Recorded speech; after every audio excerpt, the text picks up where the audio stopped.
Oh, I was going to say, I wanted to preface this episode, as I do with like 90% of them, by saying no hate to any of these people. Oh my gosh, no, we are not here to call out any specific influencer, except maybe.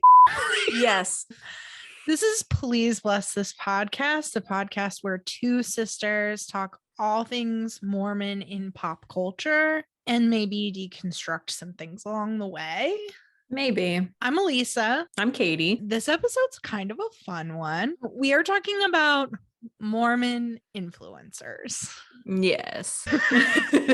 And the beautiful, the fabulous, the rich, aspirational, the rich, the hot, the Mormon. Yeah. Crazy rich Mormons. With their mini blonde children. So whether you know it or not, you're probably following Mormon influencers in your life. If you're even really on social media much at all, the Mormons are everywhere. Yeah. Turns out. So some big names. We thought we'd throw a few out in case you're like, oh no, I don't think I'm following any Mormon influencers. Amber Fillerup, Rachel Parcell, Taza, Jordan Fernie, Design Mom. Anybody ringing a bell? The Bucket List family, the Nini Dialogues, Deuce. And to be fair, some of these are ex-Mormons now at this point, or maybe Mormon adjacent, or their activity in the church is unclear. Right. And this covers a wide spectrum of Mormon influencers. Yeah. These are different, some different folks. And shout out to @mdoodles and stuff on TikTok, who is doing God's work. She is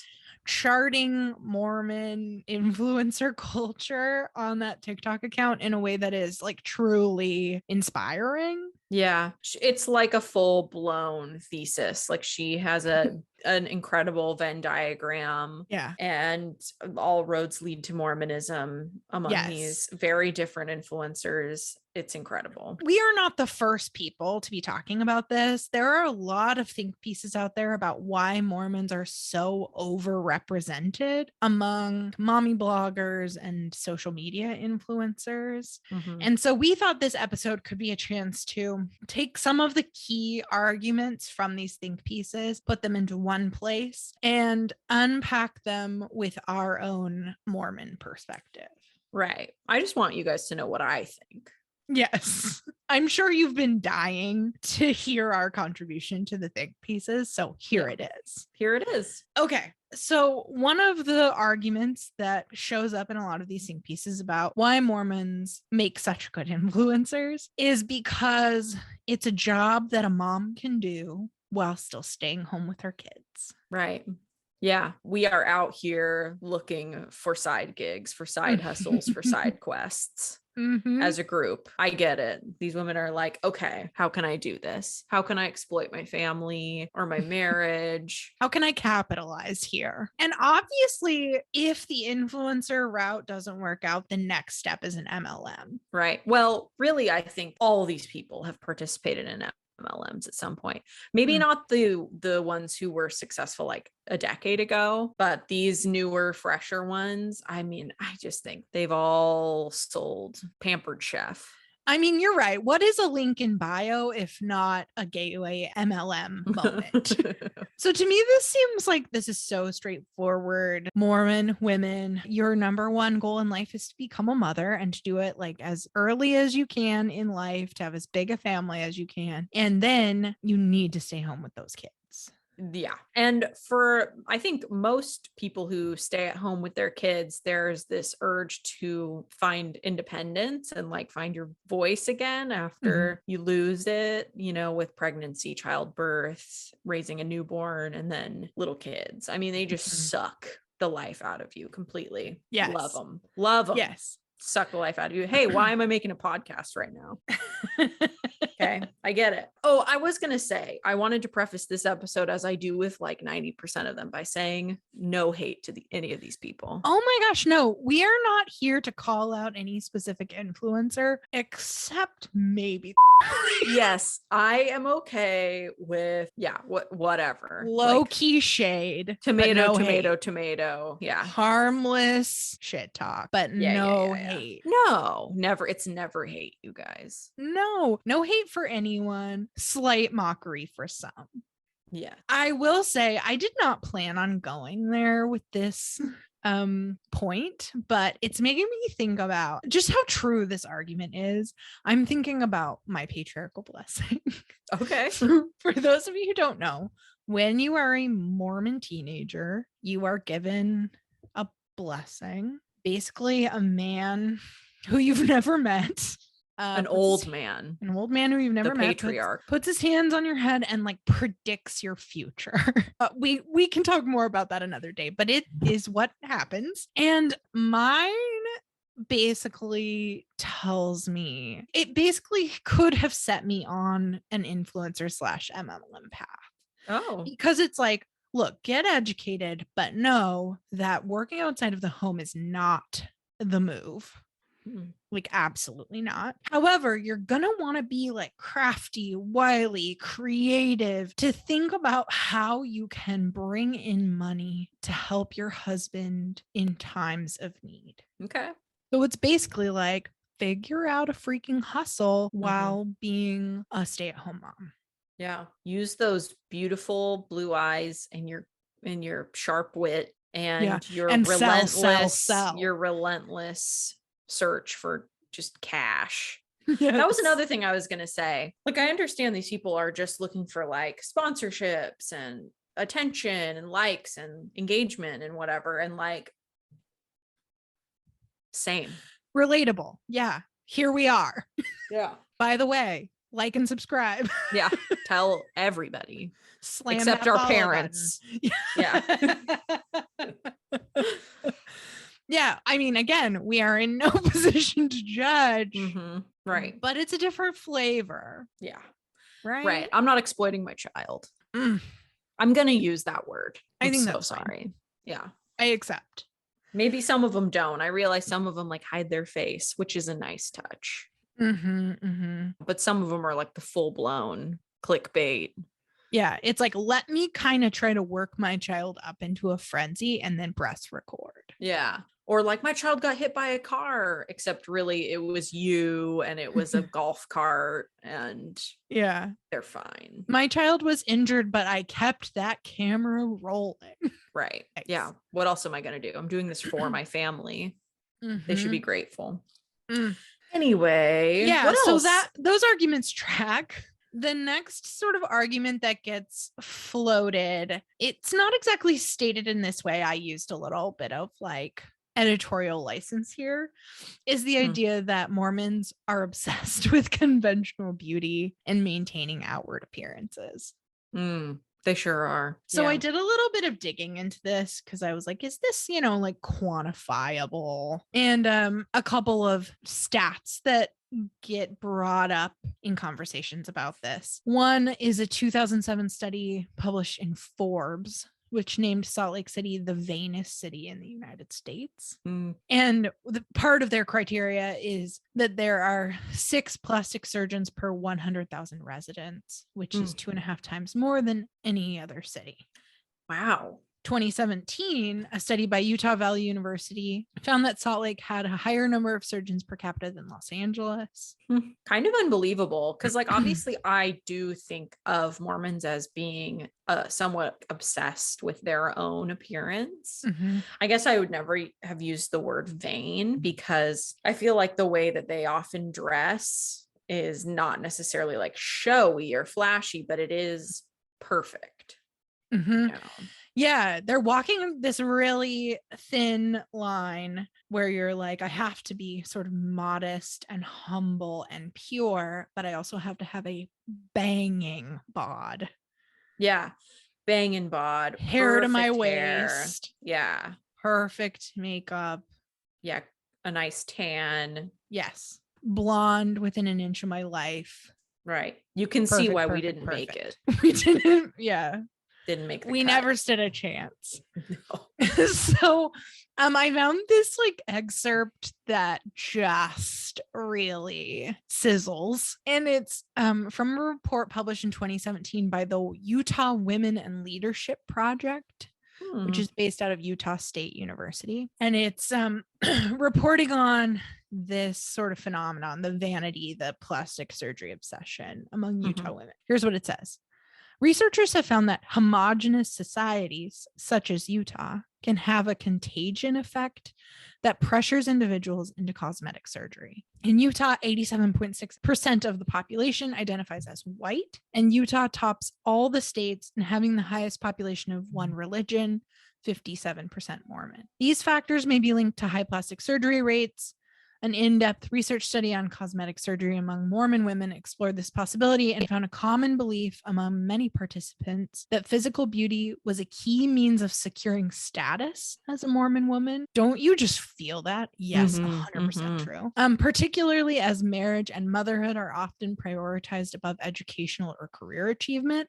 100%. Study participants saw elective cosmetic surgery as an acceptable means of achieving and maintaining that standard of beauty. Wow.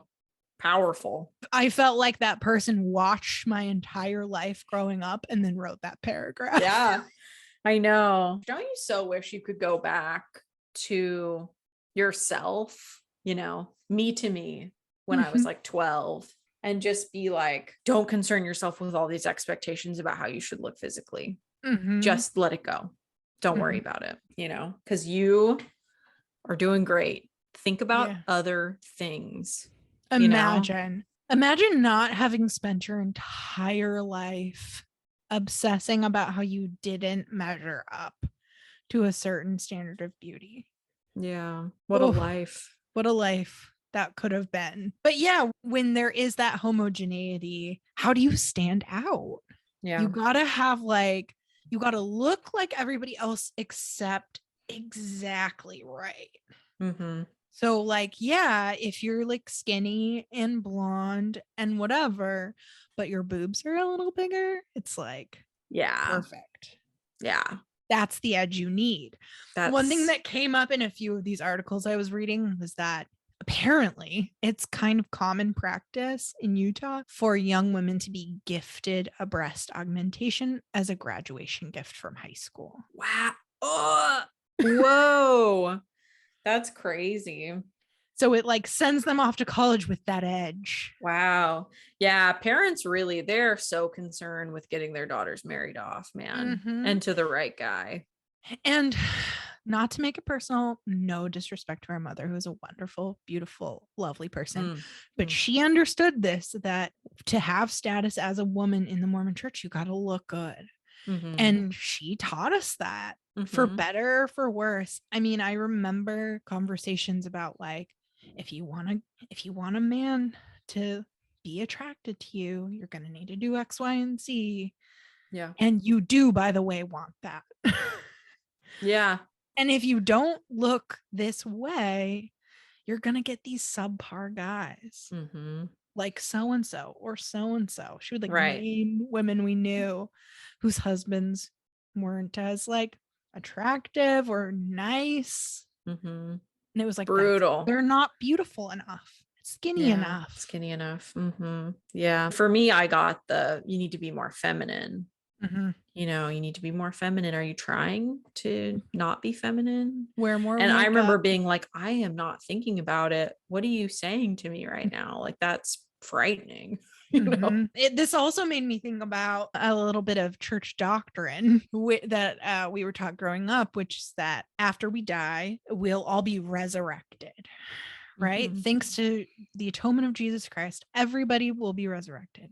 And what that means is your spirit and your body will be reunited, except your body will be perfect.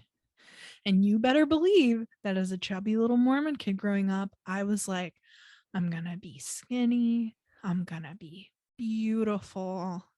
My resurrected body is going to be fit. That's crazy. You've always been beautiful, Lisa. Thanks, Katie. You too. Yeah. It's a fact. But let's be real. Neither of us fit this conventional kind of beauty that Mormons value. We just didn't. Never. Sorry, Mom. No hate to anybody, especially our own mother.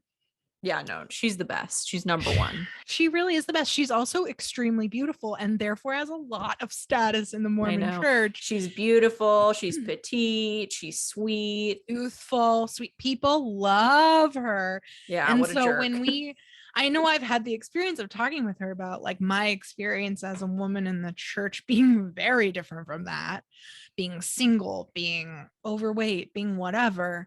Mhm. And she's just like, she just can't see it.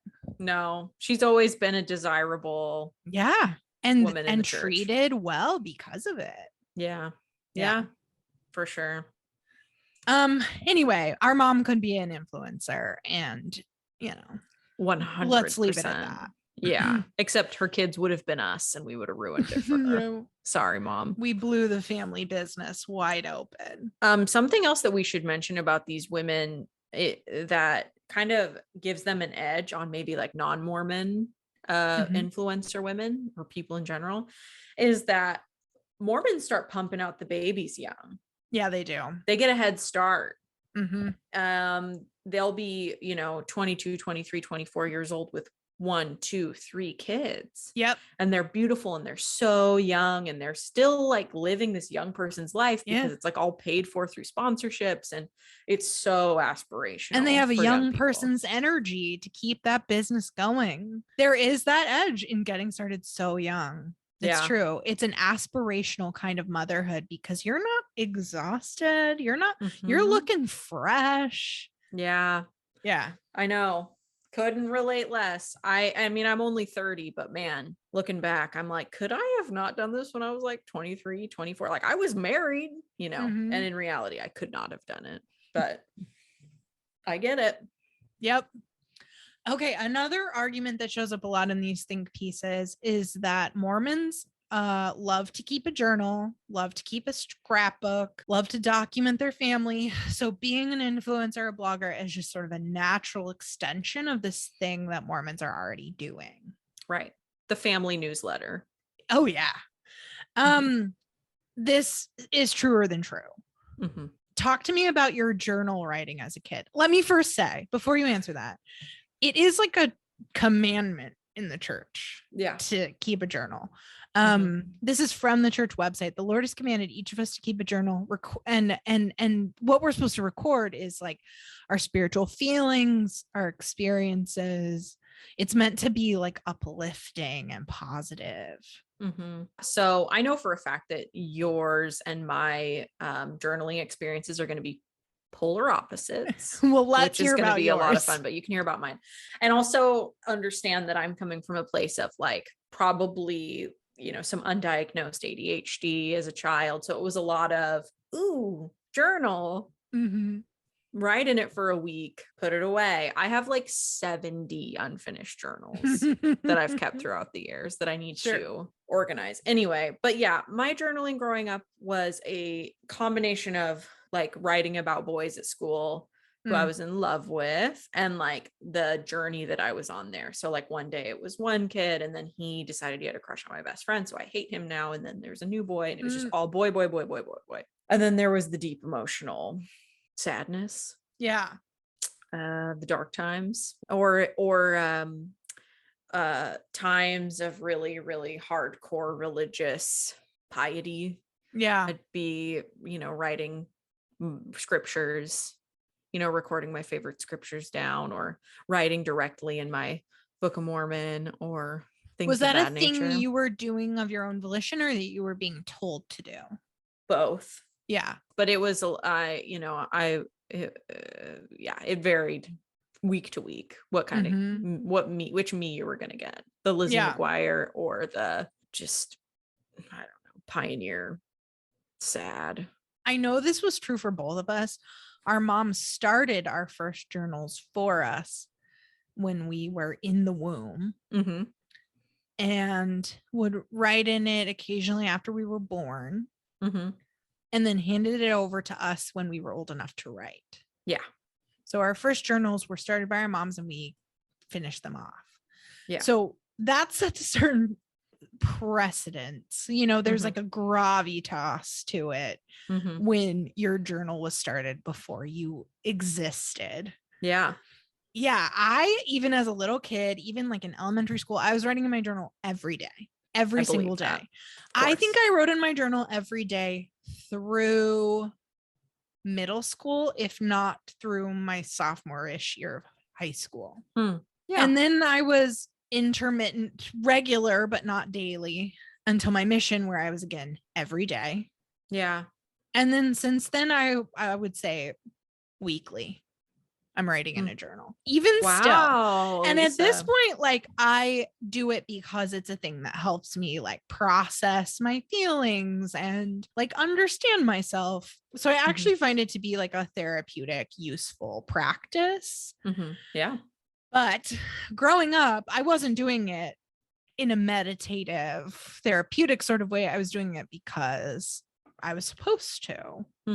And I was writing to my posterity. The idea I had been given was that probably because we saw this play out in our own family. Like when our grandpa died, our dad inherited his journals and was like reading them and learning about him. Like when I was in high school, our mom let me read her journal from when she was in high school. So I had this sense that when you're writing a journal, you're writing it to your posterity, and they're going to read it and like learn from your spiritual upbringing. Yeah.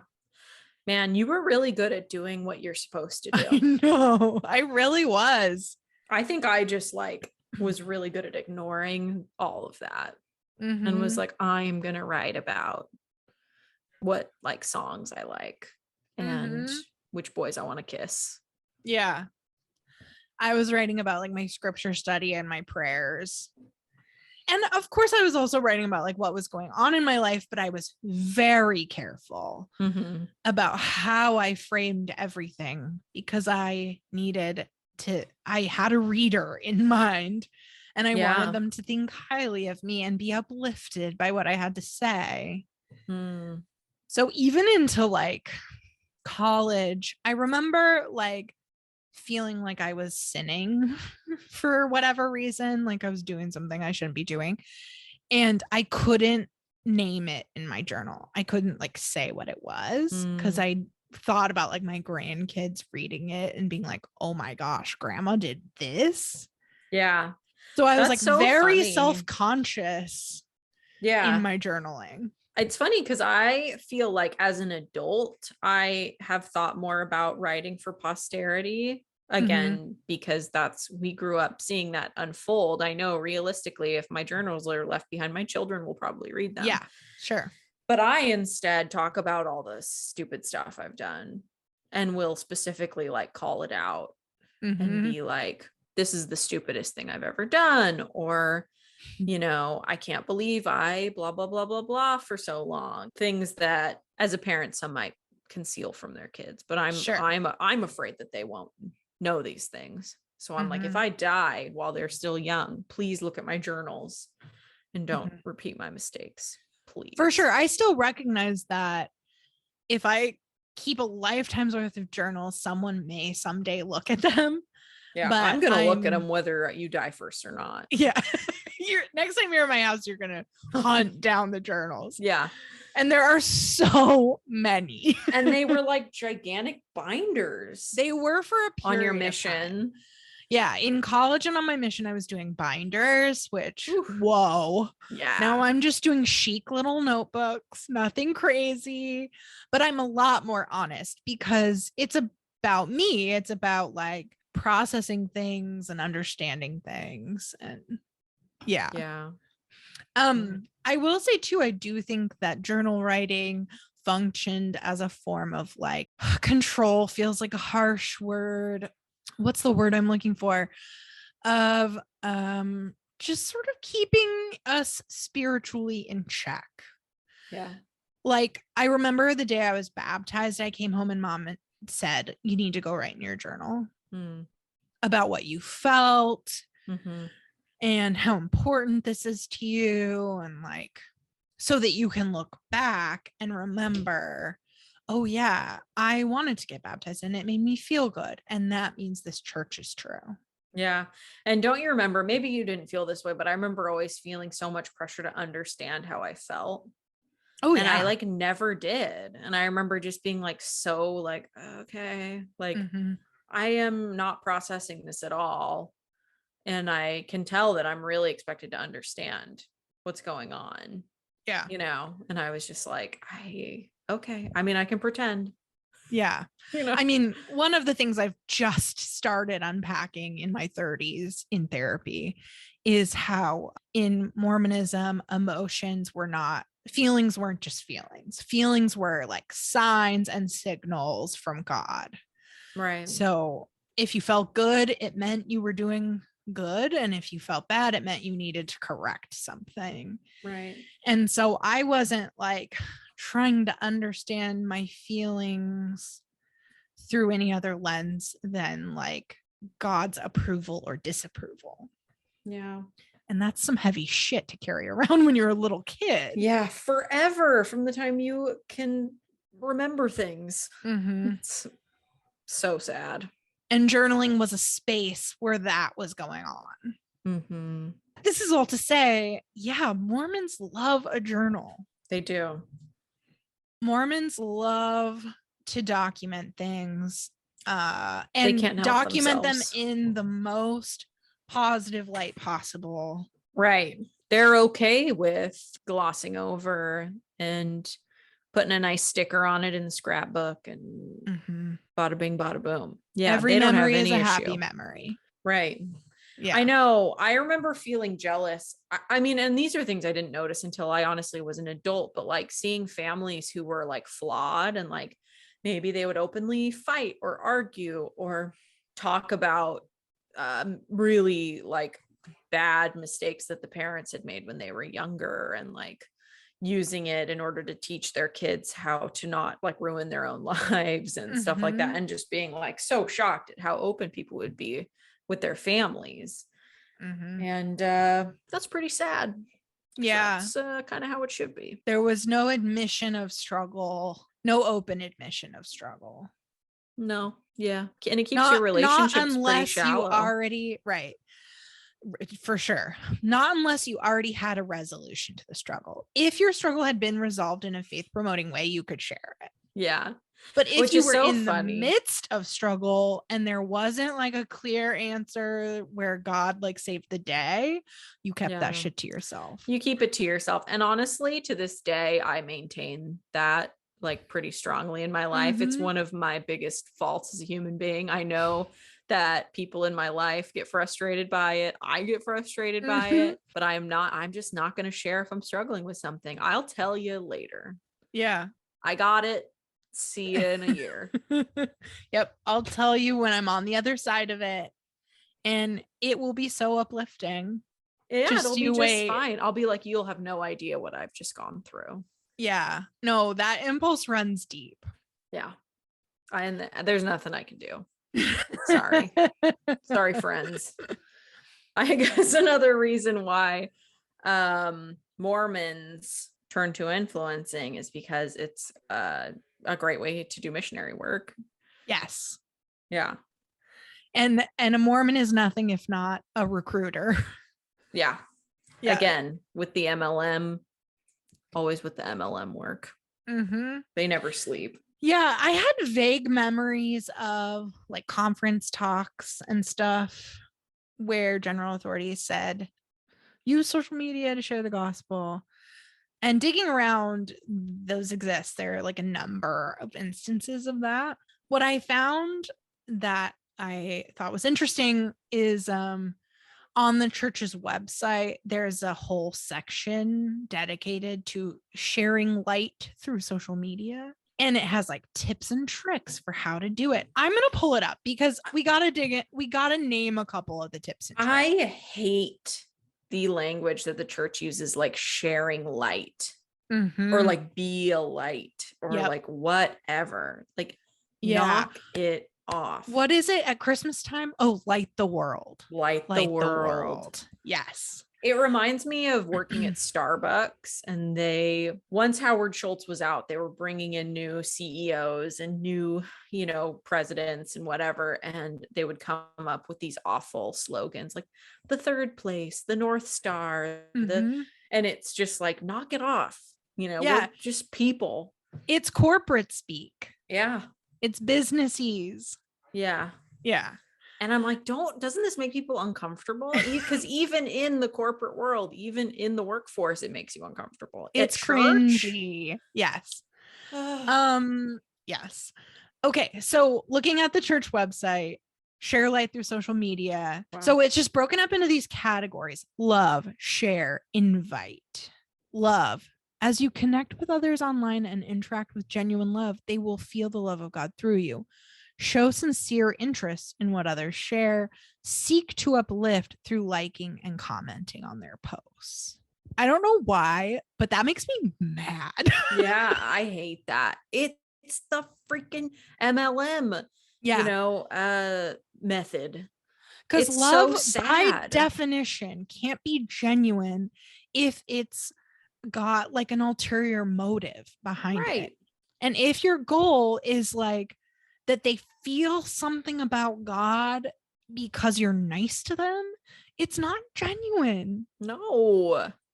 And you by suck. definition. Yes.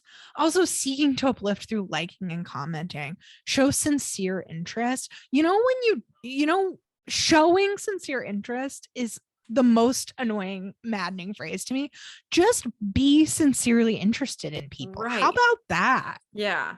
There's Ugh. a big difference there. I know. It's so sad. Like, and I remember like feeling that way in the church. It's sort of like, especially when you start, taking the wrong path and you're like a wayward child, and like you'll be talking to someone and you'll be really connecting and they'll be acting really great toward you and like they really understand, and then they pull out like an Ensign article. Oh yeah. That's like, oh. Knife to the heart. I thought this was real. Worst. Yeah. Don't do that. Yes. Share. Many different types of content can help people feel God's love. Even non-religious posts can be uplifting and inspiring. Be thoughtful about what you share. Yeah. Share the nice 4th of July photo of your family all looking beautiful on your trip to California because you have so much money, because you're so blessed by the church. And people will see that and think, how can I be like them? And you'll be like, oh, well, let me give you a book that can tell you how. It's Scientology, man. I mean, it's all like high commitment religion, right? Yeah. Because the fact that you can't even like share something on social media or like something without having these instructions behind it, like, am I being uplifting? Could this lead them to God? Could this spark a conversation about religion? Oh my gosh, just like something if you like it. Just share something if you want to share it. It's exhausting. Just live your life. Okay. My favorite one, invite. Look for and act upon opportunities to invite others to take actions that will bring them closer to the Savior. Try not to give unsolicited advice, but invite when it is normal and natural. Okay. I appreciate the addition of try not to give unsolicited advice, because these people need to hear that. Yeah, but it's too little too late at this point. Yeah. Oy, oy, oy. Every Karen in the church is giving unsolicited advice on Facebook. And it isn't normal and natural ever to invite in the way that they're talking about inviting. No. Like, hello, Facebook friend. Let me invite you to think about Jesus on this random Wednesday. Just leave people alone. I've just been thinking about you. Yeah. Punch. Just naturally and normally thinking about you. Yeah. And what I can ask of you now. It also, the page links to a bunch of shareable content, which is just like this repository of things you could share on in social media that are about the church, either directly or indirectly. I love that. I want to apply that model to our marketing of our podcast. Go on. I want to create shareable content that like mirrors like the pass along card, the light the world. I want, like, what are our little key phrases? Yeah. What's our nice little Let's light the world, Katie. Light the world, light my farts. I don't know. Something. We'll think of something. We got time. We're in the brainstorming stage. We need our own Mormon ads. We need our own pass along cards. Yeah. We need our own I Am a Mormon campaign. We got to go hard. But I feel like this is a good segue into the grander conspiracy theory of this episode, which was shocking to me. Was it? Yeah. I mean, a little bit. Like, I understand, like, in theory that this is like pretty par for the course for the church, but like to actually see it like open, Yeah. just, oh yeah, and we're doing this. So let's dig into that. What Katie is referring to is a little Reddit thread we ran into where people were posting about Mormons on Instagram and just how like rampant Mormon influencing is. And someone said something about, well, it's because the church is paying them to do it. And people jumped on that comment like, wait, what's your source? Where are you getting that? I haven't heard that. And I was with them. Yeah. This was an old thread. This is not recent. Mm-hmm. And they mentioned the More Good Foundation, which I had never heard of. Mm-mm. So I did a little digging. The More Good Foundation. I'm just going to read you the description that they wrote themselves. Please do. The More Good Foundation is a 501c3 nonprofit organization that helps Mormons, members of the Church of Jesus Christ of Latter-day Saints, share their beliefs on the internet. We operate websites and social media platforms in over 15 languages and provide tools and training to universities, institutes, and church firesides. We work closely with and support other groups and foundations with like-minded missions from all over the world. More Good Foundation was created in 2005 as a solution to the overwhelming need for accurate information about the LDS faith on the internet. That's the description from their website. Their description on LinkedIn is even more kind of loosey-goosey. It says the More Good Foundation is committed to helping faithful Mormons share their stories with the world. Yeah. That's where I'm like, oh, influencers. Whoa. Yeah. And then helping the world find these stories quickly and easily. As a people, we have positive, powerful stories to tell, and that telling is important. We don't believe in hiding our candle under a bushel, and the internet provides a way for us to collectively hold our candles up, providing light to all and helping them see what that light helps us to see. So this is a nonprofit that is supporting Mormons sharing faithful Mormon lives, stories, images, ideas on social media. And it is a very real foundation. I actually found some information about their tax filings. You know, they're a 501c3. It's public information. And they are distributing millions of dollars in like charitable disbursements. Fascinating. In my mind's eye, I can already imagine which of these Mormon influencers could potentially be on their payroll just based on their more overtly Mormon content. Sure. And just how like sparkly clean they are and how they like they talk to people in the comments about the church. They'll like answer questions and whatnot, whereas some don't. Yes, there's definitely a flavor of Mormon influencer who's not ever really overtly talking about the church or even calling themselves Mormon, but it's like coded into their content where if you know, you know. But then there are those Mormons who are like, Mormonism is at the center of their influencing. Right. They're going to the temple. Their kids are getting baptized and they're posting about it. Yeah. They're lighting the world up. They're lighting the world. The More Good Foundation does say in multiple places on their website that they're not explicitly funded or controlled by the church. And they say they receive donations from individuals and other foundations and organizations, including the Church of Jesus Christ of Latter-day Saints Foundation. Okay. Well, so it's just like this loop of like church funded nonprofits, as far as I can tell. Yeah. I want to know if any of our listeners know anything more about this, because I feel like we have listeners who've like worked in the church in like lots of different ways. So if you know anything, I'm so curious. And like, it doesn't necessarily have to be insidious that this exists, but it's definitely weird. Yeah, for sure. And calling this a nonprofit like effort, paying people to talk about the church on social media, and it's like categorized as like educational work. It's fishy. A little weird. It's a little fishy. It's a little cringy. Yeah. If you know more about this, tell us. Please blesspod@gmail.com. Our know lines more. are open. Our lines are open. Callers are welcome at any time. Anytime.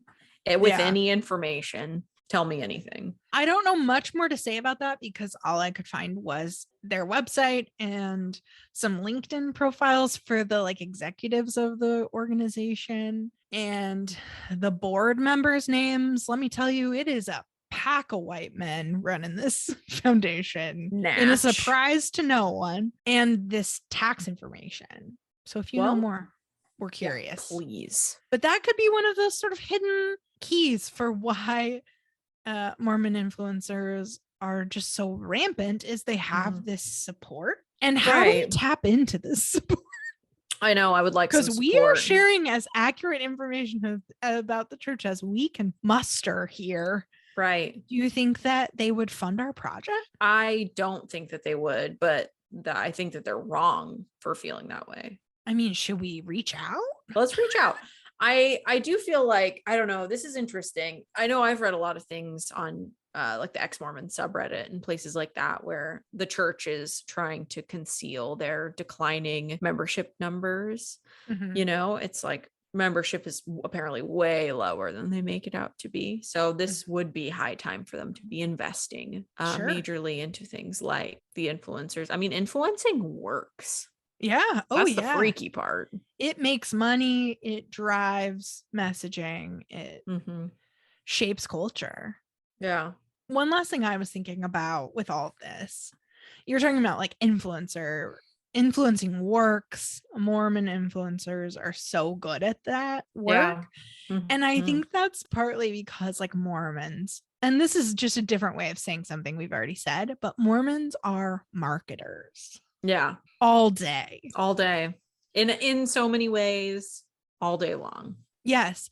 I mean, when I was a Mormon missionary, literally the church PR department sent representatives to the mission to teach us how to market better. And in part, it was because our mission was like a pilot mission for this new marketing campaign the church was doing with like, it was like a different flavor of pass along cards that were like a little bit, they were black and white photos. They were like a little bit grittier, realer. Okay. In like the cheerful, plucky Mormon. Wow. Like the commercials were these like man on the street style where interesting. An interviewer would be like, what do you think happens after we die? And someone would sort of stand there and contemplative music would play and they'd be like, I just don't know. And I wish I did. And then it was like, to find out more, go to mormon.org. Wow. That's was powerful. This campaign that was going on.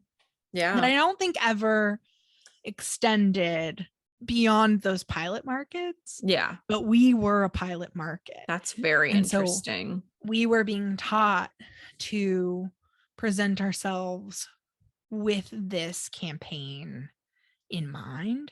So like, what could we say to link our like messages on the street and at people's doorstep to this campaign so that it would sort of like sync up? Wow. But I remember we would like practice elevator pitches, basically like opening lines that we would say to like grab the attention of people on the street. And people were saying crazy stuff. Like, there was this one elder in my mission. He would knock on people's doors, and when they would answer, he would say, "Moses is alive." And it would like disarm people, like, what is this crazy person saying? And then he would be like, "Not really, but a prophet is alive on the earth today." Goodbye. And that has stuck with me. That was quite an opening line. Yeah. Or like, I had a companion once. We were walking down the street and she like got in front of someone who was walking the opposite way, like stood in front of them and was just like, "We prayed this morning to meet people who are ready to learn about the gospel of Jesus Christ. And I feel that you're one of those people." Okay. And I was just like, oh my goodness, we're invading space. We're making some claims making here. Stuff up. And the person was just like, "Nope, see ya, bye." Yeah, I'm not the one. But there was this like strategizing, this marketing strategy clearly like churning there. Yeah. That led to that move. Anyway, this is all to say Mormons are marketers. They're strategic communicators. And if you want an influencer, you find yourself a Mormon. Look no further, Look honestly. no further. It truly is shocking if you look at the influencers you follow, which I actually did a big purge somewhat recently and unfollowed basically all the influencers I follow. But before then, I remember several times being like, wait, this person's Mormon. And 9 times out of 10, it would be like some small little context clue. And you'd be like, well, look who we have here. It's Sister Jorgensen. Always. Yeah. They always find a way to weasel their way back into your home. Anyway, all peace and love. All peace and love, no shade, no hate. A little shade, no hate. A little shade. We never talked about the I mean, we did name them by name. Yeah. Conventional beauty, check. Obsession with bodies, check. Exploitation of children, check. Yeah. Those kids are so cute. Making individual Instagram accounts for each of your children, check. As soon as they're born, check. And just like flaunting a very unattainable, wealthy, picture perfect lifestyle. Check. Right. And you can have this if you sell your piece of tech for $54 million when you're in college. Also, like, not explicitly naming Mormonism a lot, occasionally. Yeah. And am I modest? Am I wearing my garments? You'll never know. No. The rules are different for me because I'm beautiful and rich. Yeah, they always are. They always have been. And let me be clear. I don't care if you're wearing your garments. No, obviously not. Obviously not, but you grow up as a normal person with this standard that yes, your shoulders are covered, you're wearing something down to your knees, and your stomach isn't going to show. You can't wear a 2-piece bathing suit. But then you go to the party at like the rich, hot Mormon family's house, and their daughters are wearing 2 pieces. Yeah. You know, and their mom, who's like banging super hot, same thing. Yeah. And they're working out obsessively in their biker shorts and sports bras. And you're like, wait, so I guess I'm the idiot here. Right. And they're going to the football game. Right. They're going to the football game on Sunday. They're having the sleepover on Saturday night into Sunday morning. They're swimming on a Sunday. Hey, do you want to come over and swim in the pool? Yeah. No, I can't swim on a Sunday. Not allowed. But for some of us, apparently it is. And again, I don't care. No. Do whatever you want. But don't pretend like the church doesn't take stands on these things and perpetuate certain sort of cultural norms of behavior, and that you're not skirting those norms and acting like kind of above them. And cool, live your life, but you can't reconcile those two things. Right. Cool, live your life, but I hate you. You know, little me growing up. No hate. We literally said no hate. Yeah, you know, I don't mean it. I'm jealous. But I love you. It's confusing and like problematic and kind of gaslighty. Yeah. I know it makes you feel crazy. Yes. You know, it makes you feel crazy. They're drinking Starbucks, you know, you're like, I'm going to pull my hair out. I know. It makes you feel crazy. It makes me feel how I felt as like a Mormon teenager who was trying so hard to do everything right. I was freaking writing in that journal every day. And I was like at a party and I saw boys from our ward doing shots. And I was like, what's happening? Where am I? What is reality? Like, and then like passing the sacrament the next day. It was, and it's like just the like, bishop's son. I feel crazy. Yeah, I know. If you insist on talking that talk and sharing that light and condoning that church, then I don't know, put your money where your freaking mouth is or shut up. Yeah. Practice what you literally preach. Yes. I hate you. Just kidding. I gotta stop. Anyway, love you. Just a little teaser for next week. We're taking this podcast on the road. We will be together in Utah, in the motherland. Buckle up. It's going to be a doozy. It's going to be so scary too. We're going to record in our parents' house in secret. Yeah. Can't wait. Tune in. Send any questions, ideas, thoughts, or feelings to pleaseblesspod@gmail.com. Thank you so much in advance. But don't say anything mean. No, we don't want hate mail. Yeah. If you're here to criticize, keep it to yourself. Write it in your journal. Leave us a nice review if you feel so inclined. If you're not watching this video on YouTube, which we are posting the videos now on YouTube, but if you're not watching this, I'm making a really stern face at the camera. Yeah. I'm looking right at it. All right. And on that note, See you next time. see ya. Love you. Amen.